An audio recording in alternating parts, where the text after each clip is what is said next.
Assalamualaikum warahmatullahi wabarakatuh. Hai teman-teman, perkenalkan nama saya Oktabella Syuhada dengan NIM 2003125568 dengan dosen pembimbing Bapak Nurdiansyah. Saya dari Prodi S1 Statistika Universitas Riau. Di video ini saya akan membahas tugas saya, yaitu tugas Pancasila dengan materi Pancasila sebagai ideologi negara. Untuk penjelasannya, simak video berikut ini sampai habis ya teman-teman. Dan jangan lupa di subscribe, like, and share. Assalamualaikum warahmatullahi wabarakatuh.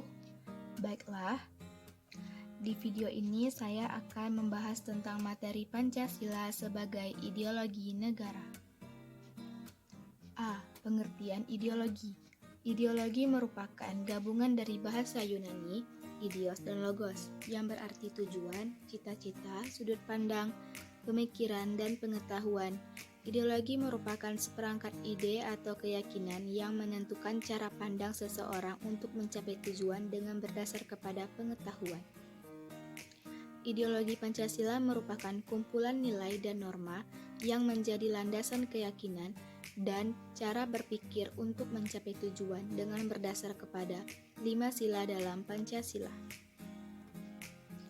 Makna ideologi Pancasila. Ideologi nasional bangsa Indonesia juga memiliki makna sebagai berikut. Ada dua nih. Yang pertama yaitu nilai-nilai yang terkandung dalam Pancasila menjadi cita-cita yang hendak dicapai menjadi pedoman hidup dalam penyelenggaraan bernegara. Yang kedua, Pancasila disepakati bersama dan digunakan sebagai prinsip yang dipegang teguh dan menjadi sarana pemersatu bangsa Indonesia.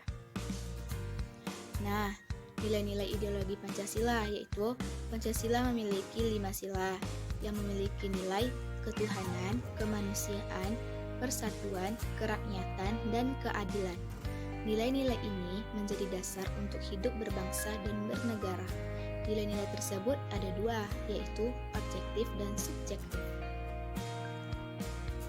Ternyata ideologi Pancasila mempunyai fungsi, yaitu pertama, sarana pemersatu bangsa. Yang kedua, membimbing dan mengarahkan bangsa Indonesia untuk mencapai tujuan. Yang ketiga, memberikan motivasi untuk menjaga dan memajukan jati diri bangsa Indonesia. Yang keempat, menunjukkan jalan serta mengawasi dalam upaya mewujudkan cita-cita yang terkandung dalam Pancasila. Yang kelima, menjadi pedoman hidup bangsa Indonesia untuk menjaga keutuhan negara. Kita masuk yang poin ke B. B. Pancasila dan ideologi dunia.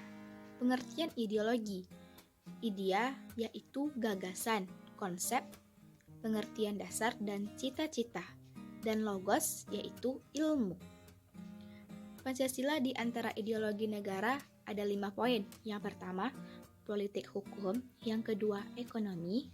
Yang ketiga, agama. Yang keempat, pandangan terhadap individu dan masyarakat, dan yang kelima, ciri khas. Nah, banyak jenis ideologi di dunia. Hampir masing-masing negara mempunyai ideologi tersendiri yang sesuai dengan negaranya. Karena ideologi merupakan dasar negara tersebut untuk semakin berkembang dan maju, serta masyarakat juga dapat hidup lebih sejahtera dan berdampingan dengan baik. Sebagai tujuan atau cita-cita yang hendak dicapai bersama oleh suatu masyarakat, sebagai pemersatu masyarakat dan juga menjadi prosedur penyelesaian konflik yang terjadi di dalam masyarakat. Nah, ideologi mempunyai ideologi tertutup yang merupakan suatu sistem pemikiran tertutup. Ideologi ini memiliki ciri-ciri sebagai berikut, yaitu merupakan cita-cita suatu kelompok orang untuk mengubah dan memperbaharui masyarakat. Nah, macam-macam ideologi di dunia ada 4. Yang pertama ialah liberalisme, yang kedua fasisme, yang ketiga komunisme, dan yang keempat Pancasila. Kita masuk poin yang C. Pancasila dalam pandangan agama. Dalam hubungan antara agama Islam dan Pancasila, agama Islam dan Pancasila ya, keduanya dapat berjalan saling menunjang dan saling mengokohkan. Keduanya tidak bertentangan dan tidak boleh dipertentangkan. Juga tidak harus dipilih salah satu dengan sekaligus membuang dan menanggalkan yang lain. Hubungan negara dengan agama menurut Negara Kesatuan Republik Indonesia yang berdasarkan Pancasila adalah sebagai berikut. Kailan 2012. A. Negara adalah berdasar atas ketuhanan yang Maha Esa. B. Bangsa Indonesia adalah sebagai bangsa yang berketuhanan yang Maha Esa. Konsekuensinya, setiap warga memiliki hak asasi untuk memeluk dan menjalankan ibadah sesuai dengan agama masing-masing. C. Tidak ada tempat bagi ateisme dan sekularisme karena hakikatnya manusia berkedudukan kodrat sebagai makhluk Tuhan.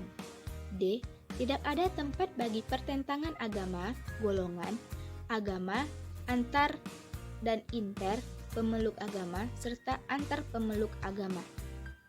Tidak ada tempat bagi pemaksaan agama karena ketakwaan itu bukan hasil paksaan bagi siapapun juga.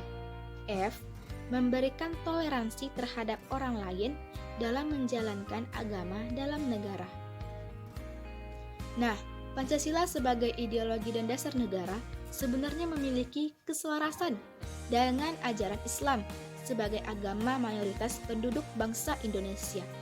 Sikap umat Islam di Indonesia yang menerima dan menyetujui Pancasila dapat dipertanggungjawabkan sepenuhnya dari segala segi pertimbangan. Beberapa hal yang dapat menjadi pertimbangan keselarasan Pancasila dengan ajaran Islam adalah sebagaimana uraian berikut, yaitu: pertama, Pancasila bukan agama dan tidak bisa menggantikan agama. 2. Pancasila bisa menjadi wahana implementasi syariat Islam. Yang ketiga, Pancasila dirumuskan oleh tokoh bangsa yang mayoritas beragama Islam. Oke, sekian, terima kasih. Oke, baiklah. Sekian video saya tentang tugas saya dengan materi Pancasila sebagai ideologi negara. Terima kasih kepada teman-teman yang sudah melihat video saya sampai habis, dan mohon maaf jika ada tutur kata saya yang salah. Lebih dan kurang saya mohon maaf. Wassalamualaikum warahmatullahi wabarakatuh.